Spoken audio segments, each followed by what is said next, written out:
verse, and that's verse 2. Listen, Longley, I want to celebrate with you tonight. Boy, I like these screens. I'm on TV tonight. Come on. Let's bless God for the media ministry here tonight. Come on, come on. The third epistle of John, verse 2, and when you got it, say, I've got it. And when you found it, you'll find these words saying, Beloved, I wish above all things that thou may prosper and be in health, even as thy soul prospereth. I want to read it again for your hearing, and we'll read it together this time with power. Beloved, I wish above all things that thou may prosper and be in health, even as thy soul prosper. Now, I want you to hold your neighbor by the hand and tell them, neighbor. Now, make sure you hold their hand. They may be a little sleepy. Hold their hand and tell them, neighbor, this year, we're going to make a kingdom resolution. You may have your seats in the presence of Almighty God. Come on, give God praise for his word. Give God praise for his word. I want to talk just for a few minutes tonight, and I got to get out of your way. I want to talk just for a few minutes tonight about making a kingdom resolution. Many of us tonight, we sit in this sanctuary, even as we sit on these padded pews and we sit in this sanctuary silent tonight, we're already in this last day and these last few hours and these last few minutes of this year, 2008. We're already looking back on 2008, and we're thinking about our past failures. We're thinking about our past successes. We're thinking about our past ups. We're thinking about our past downs.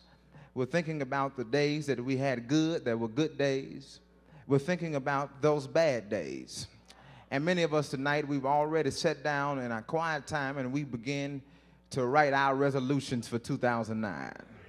Many of us tonight, we've decided to write resolutions concerning our fitness, our finances, our fortune, our family, and even our friends. Help me preach here tonight. I don't have long. Many of us tonight, we've got it in our minds and listen, 2009 will not be like 2008. Many of us have made up in our minds already that, listen, the same mistakes I made in 08, I'm not going to make them in 09. Some of us tonight, we've made resolutions about our fitness. We've said, listen, I ate all those ho-hos and snack cakes in 2008, but I'm going to put the Snicker bars down in 2009. Many of us tonight, we made it even about our family. We've decided we need a new man in our lives. Help me preach here tonight. Many of us tonight, we made it about our finances. We've said, listen, I spent too much time in Tarjay. Talk back with me here tonight. I spent too much time in Dillard's. I've spent too much time in Walmart. And in 2009, I'm going to do it all different. But I want to tell you tonight that before you finish, before you throw your pen down, I sure feel like preaching tonight. I am at home. Before you throw your paper away, can I tell you tonight the problem with our resolutions is because if we look back on 2008's resolutions, we made many, but we failed to do any of them. And so can I tell you tonight, before you would make a resolution that's going to fail tonight, can I tell you, don't make your resolution on your own, but you ought to let God get in your resolution. And just hunt somebody real quick and tell them, baby, let's make a kingdom resolution tonight. I'm almost where I need to be. When we get to our text tonight, we find the writer is by the name of John. John, at this time, he's writing this third epistle. Now, there's something very interesting about this third epistle because this is the only letter in the Bible that's wrote to one man. Before you get to 3rd John, before you get to the third letter, before you get to the third letter of the third epistle of John, every letter that was written by Paul, every letter that was written by the great Bible writers, they were either written to a church, they were written to a community, they were written to a group of people, they were written to a culture, but they was never written to one character. But tonight, when we get to 3rd John is written to one character. John writes with one man on his mind. John writes with one man in his heart. John writes to one man by the name of Gaius. Now, if you're like me, Gaius, when I saw the word name Gaius in the Bible, Gaius meant absolutely nothing to me. Many of you tonight, you're sitting in this sanctuary, you're saying, Reverend, who in the world is Gaius? Glad you asked. You're asking real good questions at 11:25 at night. Can I tell you, the text suggests that John writes the letter to a man by the name of Gaius. Now, the interesting thing about the text tonight is, first of all, it says to us tonight in Longley Baptist Church that God knows who we are. even though we don't know who Gaius is tonight, the good news is God had Gaius on his mind. And is there anybody tonight can shout real quick with me and say, Reverend, even when I didn't have God on my mind, I was on his mind. I should have had a little more company than that. I said, even when I didn't have God on my mind, he had, oh shucks here tonight, he had me on his mind. Sit down, so people that behind you can't see. Not only does God knows who we are, but God knows how to get to us. I said, not only does he know who we are, but he knows how to get to us. Listen, isn't it strange that God takes one book of the 66 books in the Bible to get to one man? And is there anybody tonight can be a witness that God, even when you didn't look for God, God came looking for you? And that's why some of you here tonight, 10 years ago at this time, you was getting ready to iron your clothes. You was getting ready to, come on, talk back with me here.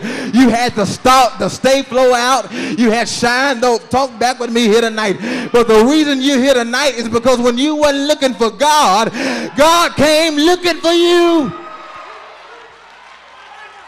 I ain't here by myself. Not only does God know who we are, not only does God know how to get to us, but watch this.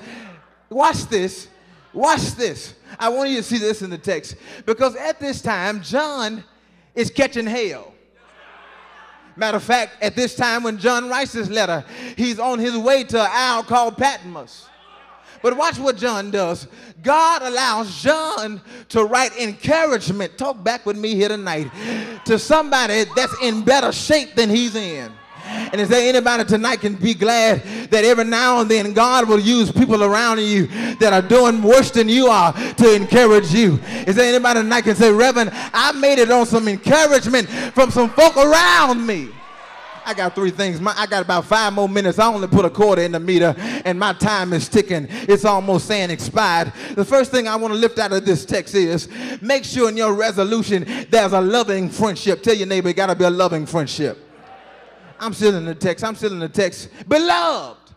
That's where I want to be. The first thing I want to tell you tonight is listen, the reason why John was writing to Gaius is because Gaius and John had a loving friendship.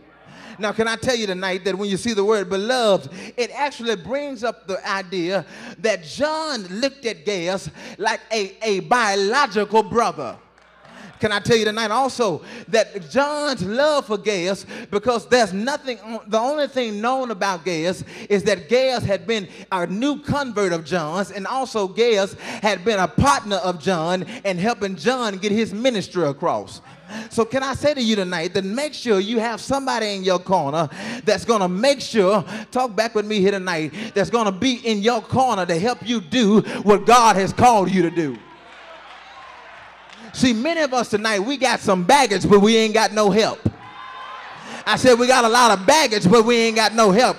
Can I tell you tonight that one of the best resolutions you can have is some folk getting all the baggage out your life and get some folk around you that's going to help you to become what God has called you to be.